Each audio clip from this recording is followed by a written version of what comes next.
Hi, welcome back to the Rewind Report. We are on episode 30.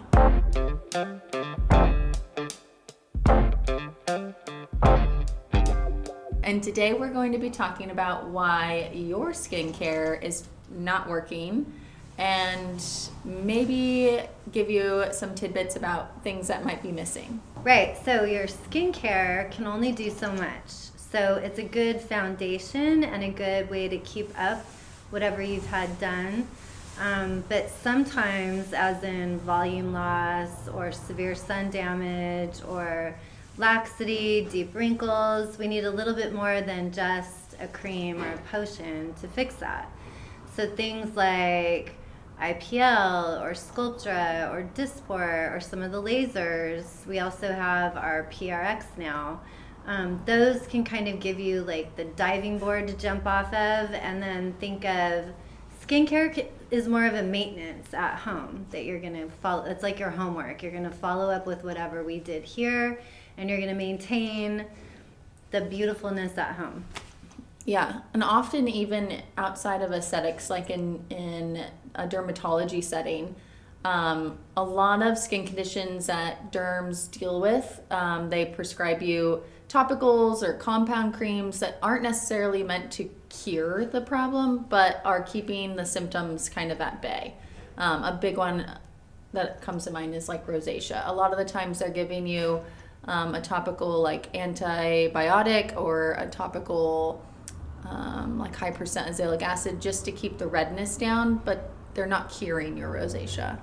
Yeah, and also your skincare routine can change. So depending on, let's say, age, for example. So in your 20s, usually your biggest problem would be like acne or acne scars. 30-year-olds, maybe you're going to focus more on like collagen building or prevention. Always, any age, SPF, please. And then 40 and above, my crowd, we're looking at anti-aging or fine lines. We're always looking for anything that makes us look a little firm. But so your skincare is always going to kind of change depending on your issue. And again, treatments change here too. So we've noticed that different treatments work better for different age groups, and so do the different skincare that you're going to take care of it after treatment.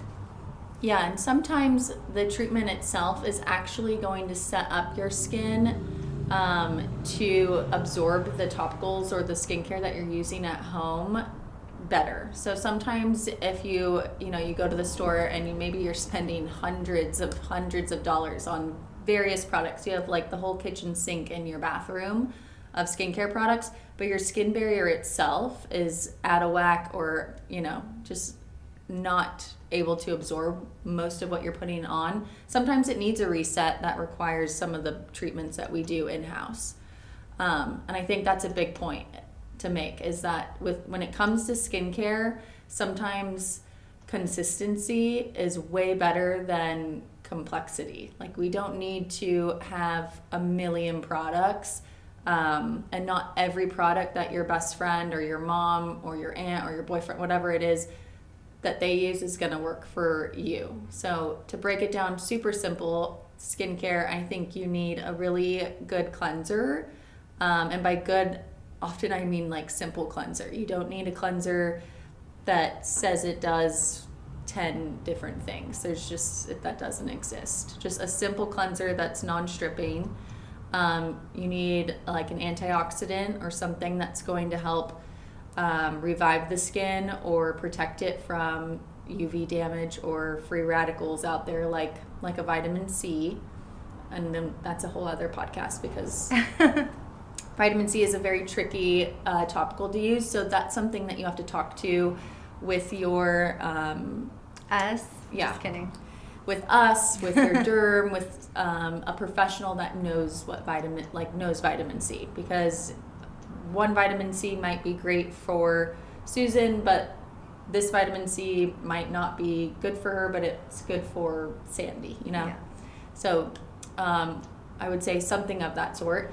And then if your skin allows for it and is in a healthy state and you have a good skin barrier, then maybe adding like a really low dose like retinol, just to help with cell turnover, especially in a more mature client's skin.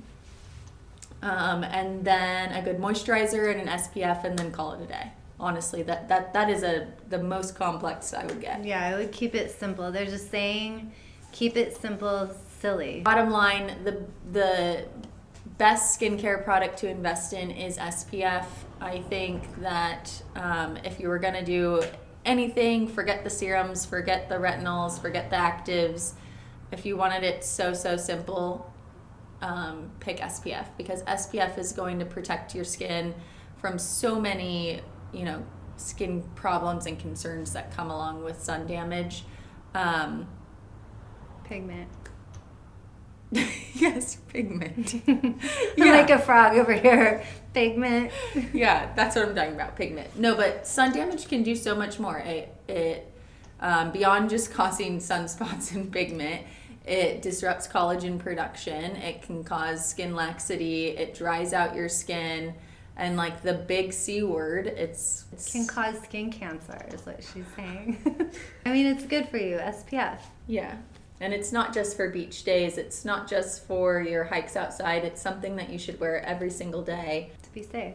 Yeah, so the big takeaways from here is that sometimes don't get complex with your skincare, but get consistent with it. Speak to a professional, have your skin looked at, get products that are recommended for you and that work for you. And sometimes that takes trialing one or two products.